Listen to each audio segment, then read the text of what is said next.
Good morning, class. Today's tutorial is about a digital storage oscilloscope. It is a measuring device. It can help you identify different voltage levels and debug your patched circuit on a PCB, a breadboard or a Vero board when you have a changing voltage or if you have noise in your circuit. For DC voltage measurements, DMM is still the best possible device that you can use.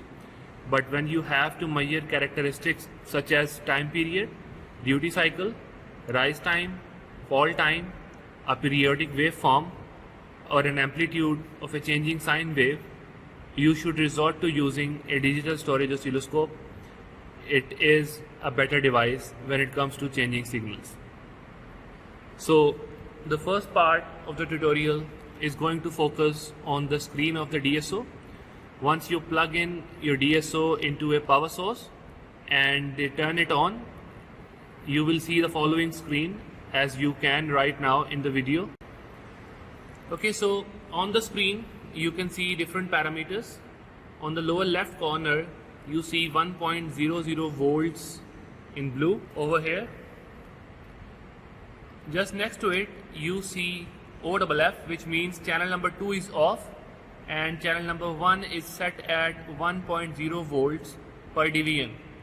So on your oscilloscope screen you have a y-axis and you have an x-axis. The y-axis represents voltage measurements and the x-axis represents time measurements. So whenever you plot a sine wave or a square wave or any kind of wave, it will have an amplitude value and it will have different values at different points in times. So for the time scale you have this x-axis, and right now it says right over here that it is 500 microseconds per dVm. We will talk about that in a minute, what that means.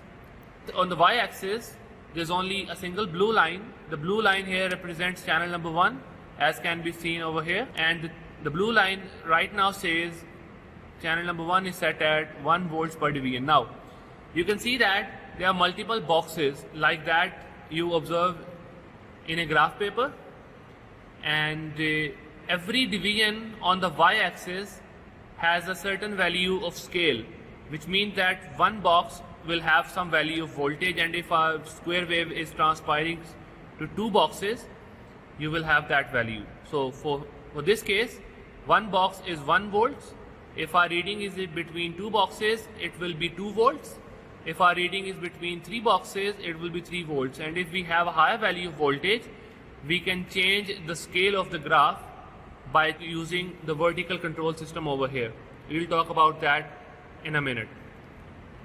On the x-axis, however, we have the horizontal scale set at 500 microseconds, which means one box along the horizontal axis is 500 microseconds. So 2 boxes will be 1 millisecond. 3 boxes will be 1500 microseconds or 1.5 milliseconds, and 4 boxes are going to be 2 milliseconds. So you can change the time scale right over here in the horizontal control knob, and it can be made greater than 500 microseconds as well as smaller than 500 microseconds. Okay, so that was about the screen of the oscilloscope. Now let's move on to the different knobs and buttons available on the right side of the digital storage oscilloscope, and we'll talk about their usage and their functions in this section. So we have a vertical control box right over here, and this knob here is going to change the scale of the voltage measurement. You can increase and decrease the scale that was shown over there through this knob. And for the time scale, you can vary your time scale by using this knob. So these are the two knobs that you use to vary your horizontal and vertical scales. Then you have a multi-purpose knob that is used to measure a variety of values, and we will talk about that when we plot a waveform on the screen right after this section. So we have different functionalities. If I click on channel number 1 here, so I can set the coupling of the device by clicking on F1. I can change the bandwidth by clicking on F2. I can change the probe setting by clicking on F4. and I can invert my plot by clicking on F5. All these functions will be used later on.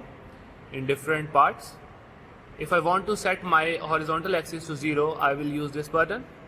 It is already set at 0, so it didn't change any positions. I can use to characterize different properties of my waveform by clicking on this button. It will give me amplitude, peak to peak value, the frequency, the time period, everything that I want to know by using this button.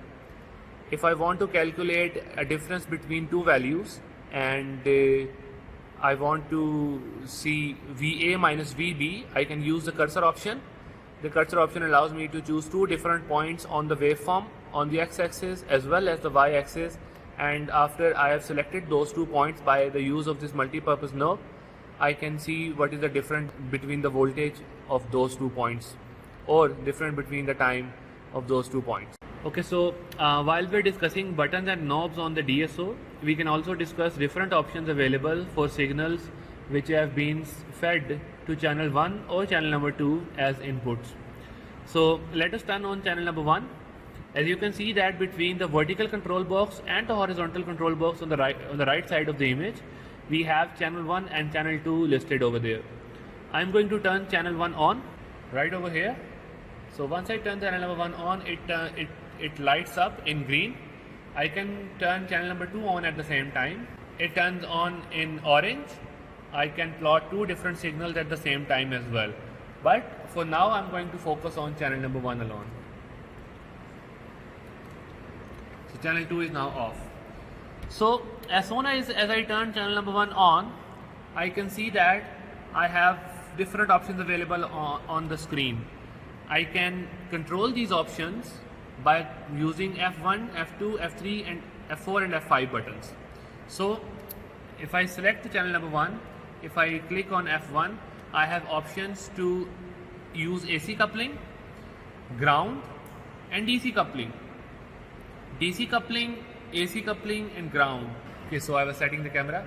So in channel number 1, it is set as ground. It blocks DC as well as AC. We have DC and then we have AC. When you select AC coupling, it adds a series capacitor which filters out every DC component which is incorporated in your signal being fed to the DSO. So most of your measurements will be done in AC coupling. You can add a limit of bandwidth in which you can specify the higher frequency and lower frequency between which the DSO will measure your signal. So the bandwidth is used to filter out any noise, because noise is usually of very high frequency. If you set a bandwidth to a reasonable level depending on your input signal, it will filter out the noise and give you a refined measurement. You won't use this in your lab, however. So the third one is volts per division. You have options of coarse and fine.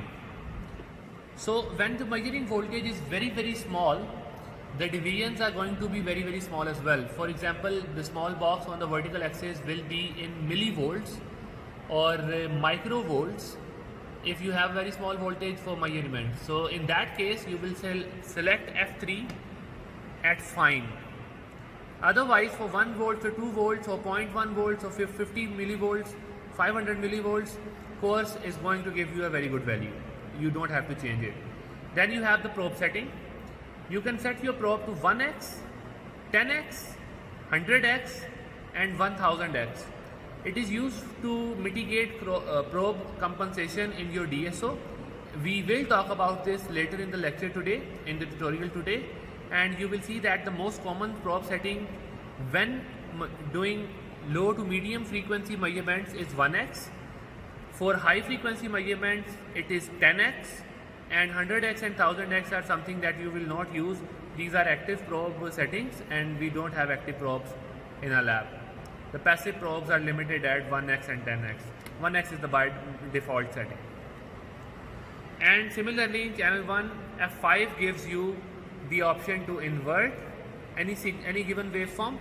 So if you connect your probe with the opposite polarity to give you negative voltage, you can invert to convert positive half cycle into the negative half cycle and negative half cycle into the positive half cycle, just for the sake of convenience. It does not have any technical significance. Also, in any case that you're using both the channels, like right now, I have turned channel number 1 as well as channel number 2 on, and you have two different waveforms, say sine waves, and you want to perform a mathematical function on them, say add them or subtract them or multiply them at instantaneous values. You can select the math function, which is shown right next to channel 1 and channel number 2. If I click on maths, it will turn on in red. I'm going to click on F1. This says maths. Source 1 is channel number 2. I'm going to make it channel number 1. Source 2 is channel number 2. I'm going to make it channel number 2, which is okay. And the operator says positive. So now, right now, the red waveform will be a sum of channel 1 and channel 2. But I can subtract them as well. I can multiply them. I can divide them. And I can add them. I can do any kind of mathematical operation between the signals that are fed to channel 1 and channel 2. So on the bottom part here, we have channel 1's input. If I want to measure my signal on channel number 1, I will connect the probe to this point. If I want to measure my input or my signal on channel number 2, I will connect the probe to this part. And if I want to have an external trigger for my waveform, I will use this probe. And you will probably not use this probe throughout the entirety of your engineering. It is very rare that you have to use an external trigger for your DSO measurements. This over here is a calibration signal. Every oscilloscope has a calibration signal. In this particular DSO, it says that it has a square wave like drawn here. And this square wave has 3 volts peak to peak value at 1 kilohertz, which means that this particular DSO is generating 3 volts peak to peak at 1 kilohertz between these 2 points. This is the high voltage point or the voltage point, and this is the reference point or the ground point. If I connect a probe between these 2 points, the DSO should show 3 volts peak to peak at 1 kilohertz. If it does not show 3 volts peak to peak at 1 kilohertz, it means that the DSO is faulted or it needs some kind of calibration before you can use it to measure signals on your circuit. So what I'm going to do right now is that I'm going to measure this signal on channel number 1 and use all these knobs that we've talked about so far in our tutorial. So let me connect the probe to channel number 1. So every time you have to connect a probe, you have to rotate it a little bit before you can connect it, and you have to rotate it a little bit when you connect it. If it does not lock, it does not work. And when you want to remove it, you have to unlock it by rotating it in the counterclockwise direction and then pulling it out. If you pull it out without unlocking it, the probe will be damaged, and it will probably damage the oscilloscope as well. Okay, so once I have connected the probe to channel number 1, I have the second part of the probe over here. It has 2 points. Okay, so this over here is connected to the ground point or the reference point of the voltage you want to measure, and this over here is connected to the voltage, actual voltage that you need to measure. So over here I have the reference point on the lower side and the voltage point on the upper side. So I'm going to hook this up to the upper end, and I'm going to connect the reference on the lower end. And you can see right away that I can observe a square wave on my DSO. It was as mentioned on the label that it has a square wave, 3 volts of peak to peak voltage, and it should have a frequency of 1 kilohertz. Now let us see if the voltage peak to peak is indeed 3 volts, and let us observe if the frequency is indeed 1 kilohertz. So for frequency, I can measure the time period, and the inverse of that time period will give me the frequency. 1 kilohertz means a time period of 1 millisecond. So if the time period of this square wave is 1 millisecond, the DSO is measuring the time axis correctly and the frequency is indeed 1 kilohertz. So time period is the time taken by a wave to complete one cycle. And if I look at this particular wave, if this is the starting point, the completion of a square wave is over here. So it takes 2 boxes for one square wave in this particular setting. And since we're already familiar with the scale on the x-axis, which is 500 microsecond mentioned right over here, 2 boxes mean 1 millisecond. So a 1 millisecond of time period corresponding to 1 kilohertz frequency means that the DSO is measuring the time axis correctly. Now let us set the y-axis in a similar manner. On the y-axis, the DSO says we should have 3 volts peak to peak. Now it is not very clear because one box on the y-axis is 1 volt and we can see that it is more than 1 boxes over here and more than 1 boxes over here. So it is better that we use cursor for this particular measurement. Cursor will help us measure the right point and the right differences. So for cursor, I come over here and I click on it. So it asks me to verify a type. So for the cursor, I select the cursor button over here. I select F1 because it is on the top, and then I have to select voltage by rotating the multi-purpose knob. So the voltage is on the top, I select voltage and I collect it. So when I click it, I can see that I now have 2 different lines over here. So this delta value is giving me a difference between these 2 points. Okay, so once I have selected the voltage cursor, it is giving me a reading for VA, VB and delta V, which means VA minus VB. So if my VA is aligned with the top of my waveform and VB is aligned with the bottom of my waveform, the peak to peak value will be delta V, and I can set these 2 VA and VB to my desired locations by using the multi-purpose knob on my DSO. This over here is the multi-purpose knob, and I can use this to move these 2 in accordance with my liking.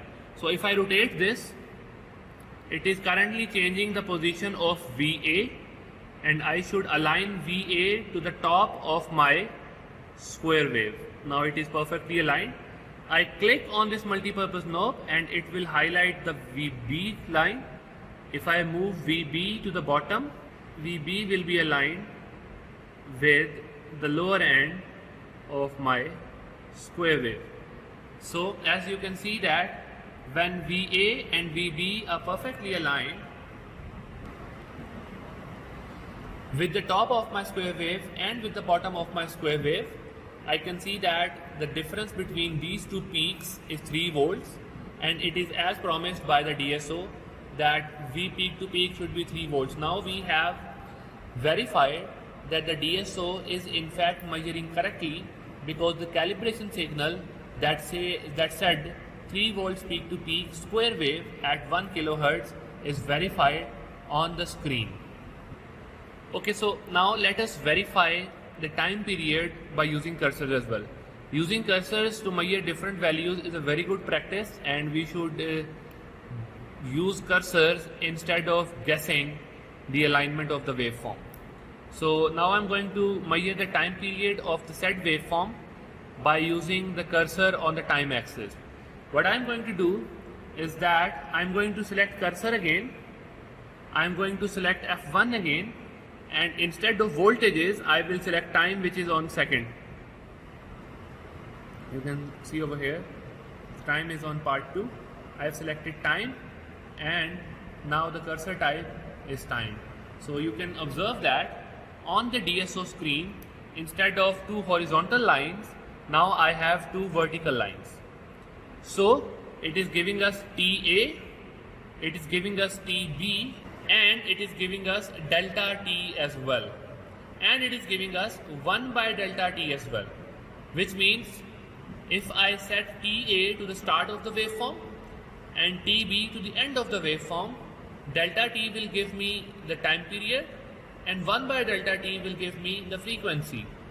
So in accordance with the DSO's calibration signal, delta T should be 1 milliseconds when I set TA to the start and TB to the end, and 1 by delta T should be 1 kilohertz when I set TA to the start and TB to the end. Let us set TA and TB and see what happens then. So it is changing TB first.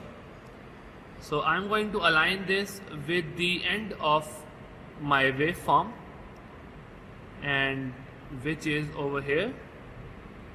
And the start, I'm going to click on this multipurpose to select TA, and I'm going to put TA to the start of my waveform right over here. Right over here. So going back, focusing on the cursor's values again. Once I have aligned my TA and TB with the start and end of my waveform, I can see that delta T, which is the time period, is 1 milliseconds, and the frequency, which is 1 by time period, is 1 kilohertz, which is once again in accordance with what was mentioned on the calibration signal in the digital storage oscilloscope. So now that we have verified that the scope is measuring correctly, we can input different signals and measure different values. Once we're done with the reading on the y-axis and x-axis, just to mention that in case we see a difference in the measured value and the calibration signal on the DSO, we need to compensate for the difference in our probe. The DSO does not add any differences. The probe needs to be compensated, and we will talk about the probe compensation in future demonstrations. Okay, if you examine the probe closely, you can see that you have two options. Right now it is set at 1x. 1x means that the signal will be transferred from the source to the oscilloscope directly without any changes. However, on the lower setting, which is 10x, it means that the signal will not be directly transferred to the digital storage oscilloscope. Instead, it will have a compensation factor and a high impedance in the path of the signal to accommodate for high frequency disturbances. And let us talk about this in more detail with the help of a circuit diagram. So this over here is the circuit diagram that I just mentioned. It has been divided into three different categories, and we'll talk about all three. The first category right on the left side is the probe. So when you have the setting at 1x, this switch will be connected to this point, then the incoming signal will be directly transferred to the DSO through this cable. But in case we select 10x, the signal will pass through the 9 mega ohm resistor and a variable capacitor. Then it will pass through the cable, which is modeled as a shunt stray capacitance, and then it will go to the DSO. So these are the two options that are available on probe. The cable connected with the probe itself has an internal characteristic. The resistance is negligible, but the capacitance, the stray capacitance, can be anywhere between 10 picofarad to 200 picofarad depending on the quality of the cable, and it can sometimes affect readings at high frequency measurements or sensings. We are not going to use a high frequency application in our lab, but you should be able to answer questions if somebody asks you about the compensation factor and when it is used. It is used to compensate for high frequency measurements and to compensate the effect of the cable capacitance and the DSO as well.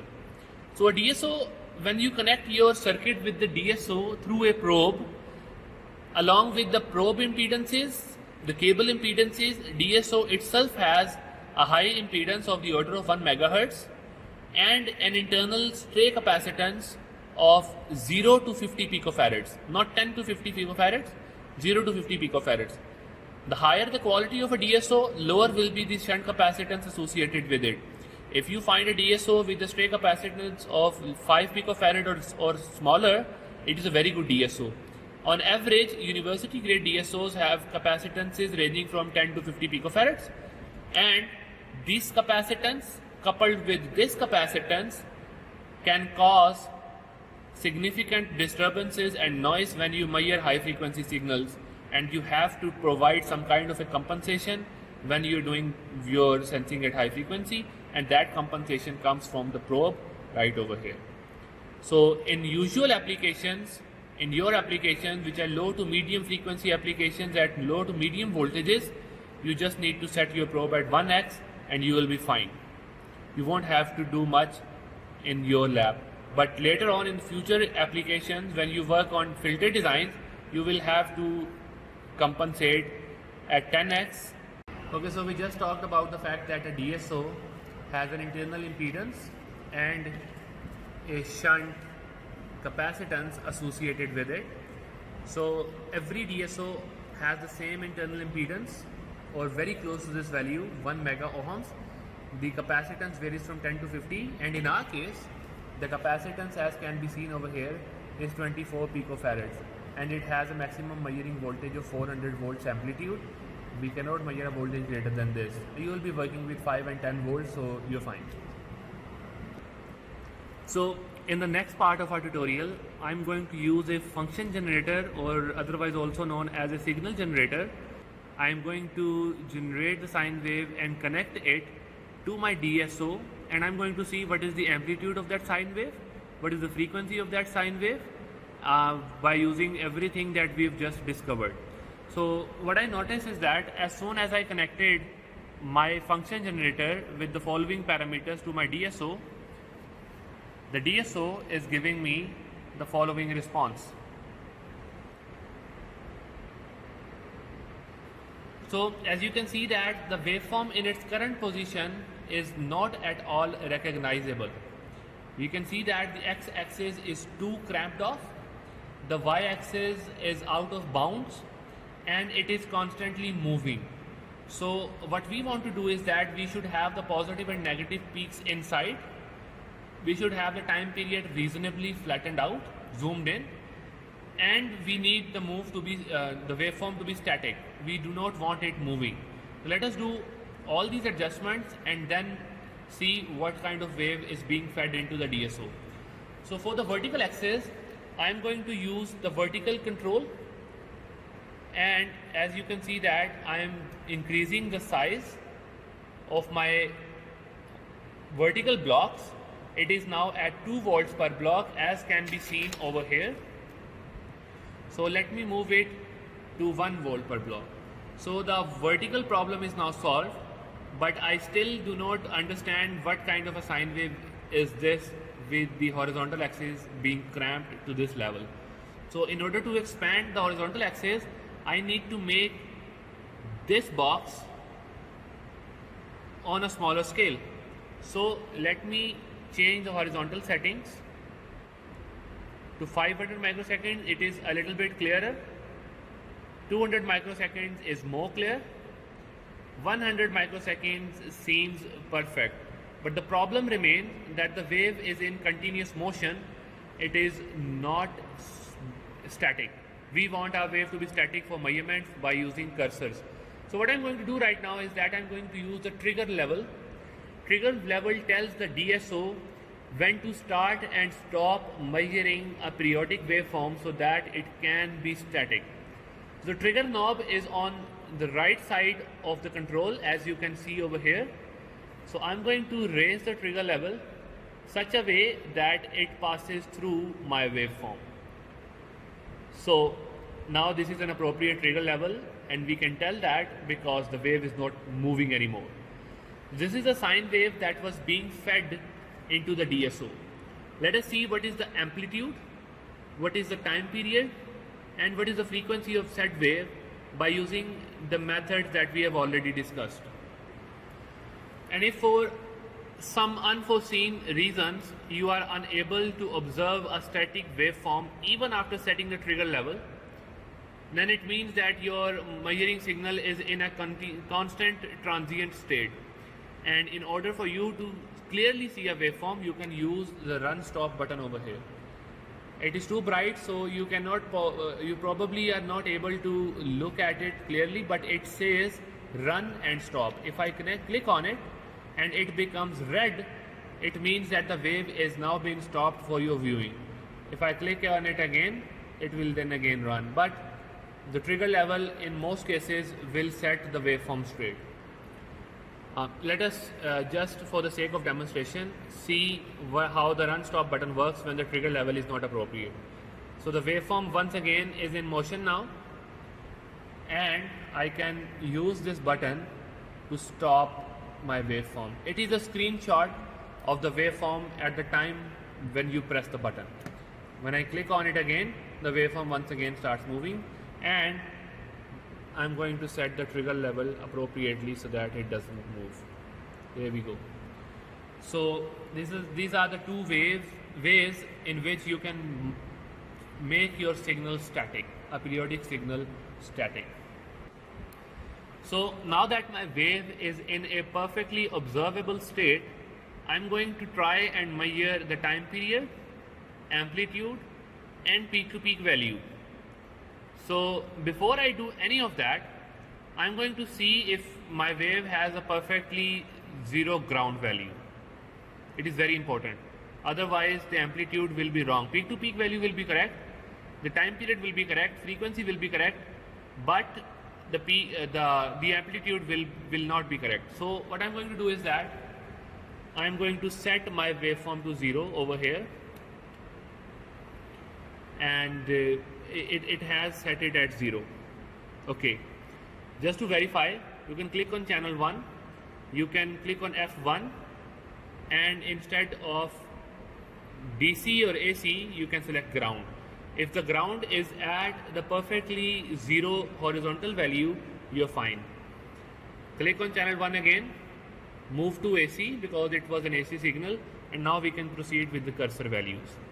So the first thing I'm going to measure with my cursor value is the time period of the wave.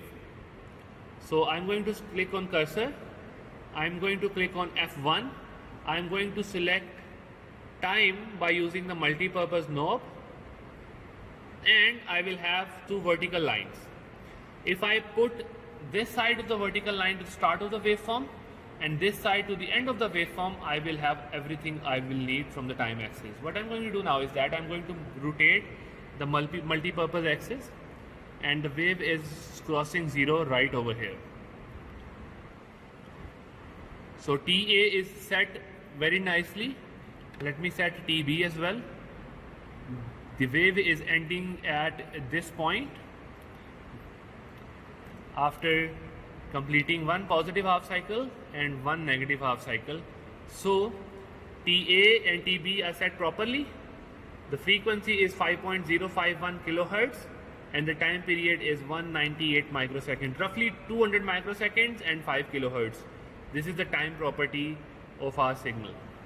So in order for our reading to be more precise, I can zoom in my x-axis to get a better value. So what I'm going to do is I'm going to enhance the scale to a level where I have only one wave. So this wave is not in a perfect alignment. In order to move this wave, I can use this horizontal position as well. What I'm going to do is that I'm going to try and fit one complete cycle in my DSO. There you go. I now have one complete cycle in my DSO, and I'm going to change my cursor positions accordingly. So it is already selected at time. So the wave is ending at this point, and the wave is starting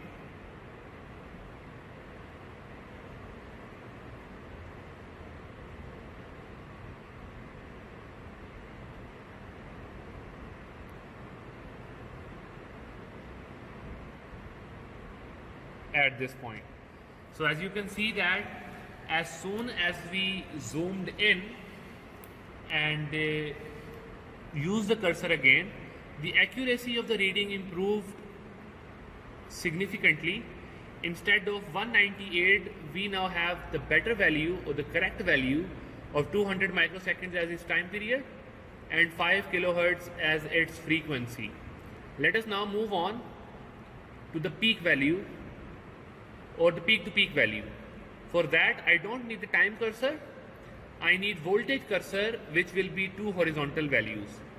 So what I'm going to do is that I'm going to click on cursor, I'm going to click on F1, I'm going to rotate the multi-purpose knob in such a way that it selects volts, and now I have two horizontal values. I'm going to rotate the multi-purpose knobs in such a way that VA is aligned with the top of the sine wave. I'm rotating the multi-purpose knob in my attempt to align VA with the top of the sine wave, and VB with the bottom of the sine wave.